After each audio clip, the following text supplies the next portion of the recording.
laki nitong isda na to. Ano to, bilong-bilong yung tawagin dito. Yung malapad na isda. Ngayong panahon na to, summer, maraming yan, naglalabasan. So, isang piraso lang yan. Nandyan. Piniprito ko. Malapad kasi siya.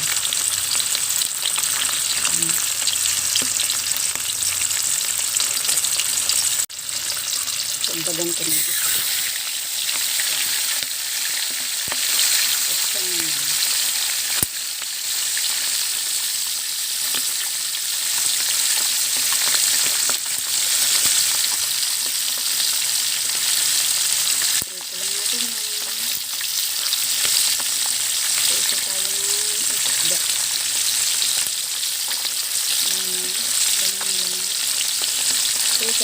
Sito.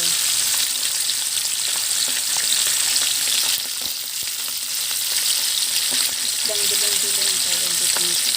Yung malapad. Yung lapad ng isang sobra ko sa isang platito. Ganang kalapad siya. Yung malapad talaga nito. Yung mas malaki pa dito.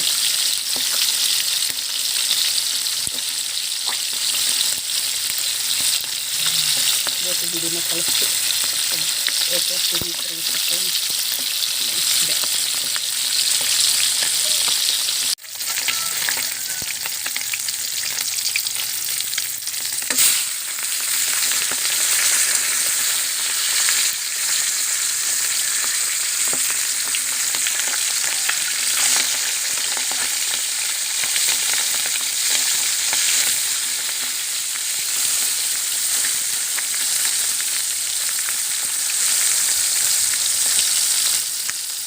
Niliktad na natin. Ayan. Para ang pagka side naman ang kabilang side naman na maluto.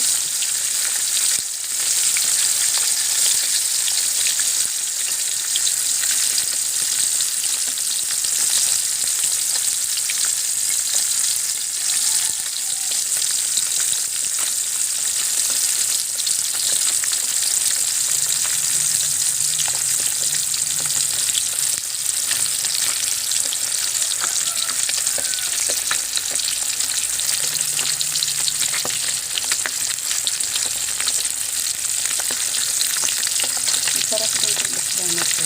Bilang-bilang. Lalo na ano yan. Yung nakakaba. Hindi siya makinig.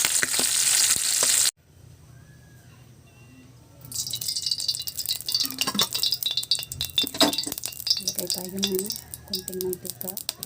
Tapos ay susunod natin ang ating luya.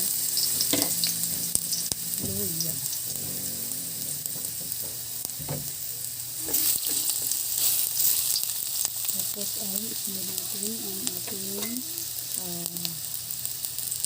bawang. Tapos ay isunod natin ang ating sibuyas. Kahit sibuyas na puti, pwede naman gamitin.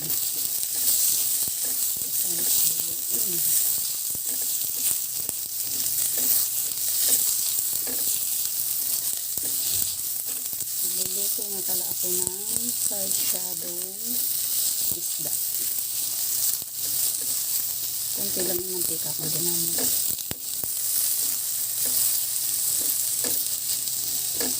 Masarap sa sarsyado yung merong luya. Ano siya, flavor. Yung lasa niya.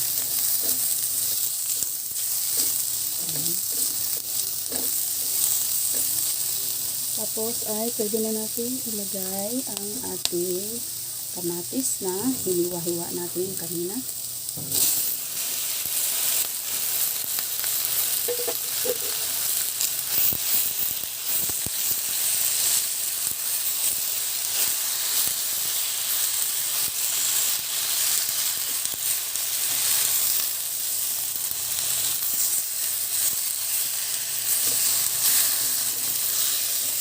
Malalaki yung hiwa ng kamatis kasi ano, maluluto naman yan. Liit-liit naman yan mamaya ba.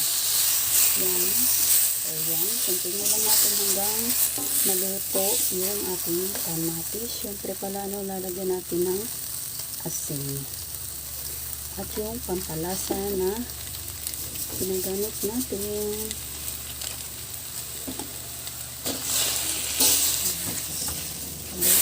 Ayan. Tikman nyo kung kulang sa alat ha. Magdagdag kayo ng asin.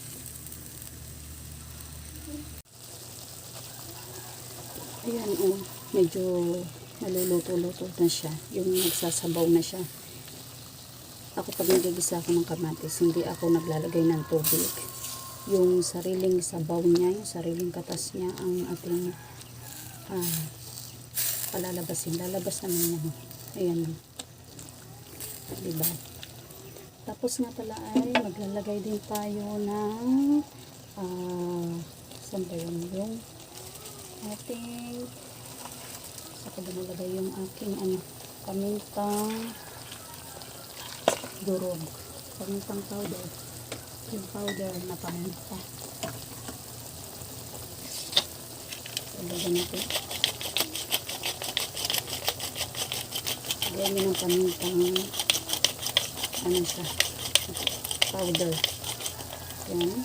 Tapos ay haluin lang ulit. Yan, lumalabas na yung kanyang katas. Parang yun yung magsisilbing sabaw niya. Pirat-pirating nyo lang. Yan o.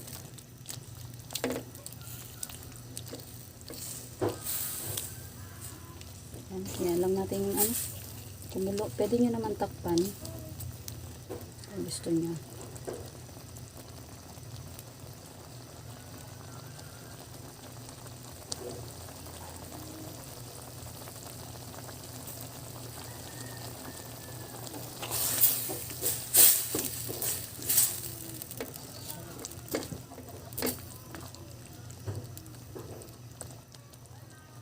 Ayan siya.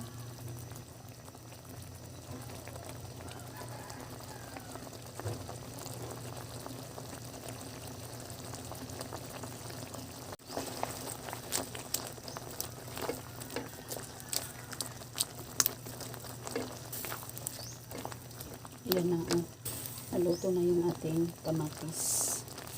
Tapos ay lagyan din natin ng siyempre yan yung tawag dito sarsyado. Siyempre dapat ay may itlog. Gamit ako ng 2 egg.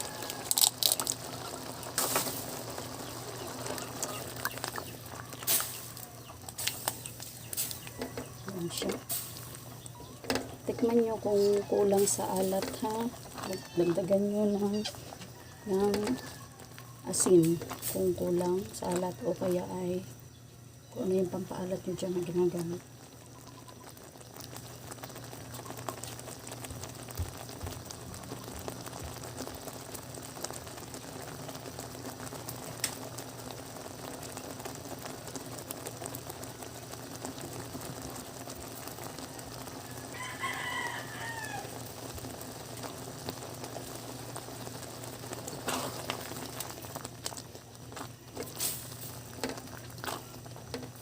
Ayan na ang ating luto na sarsyado. Siyempre, lagyan din natin ng sili para char-char lang dyan. Ayan na, diba? Okay na.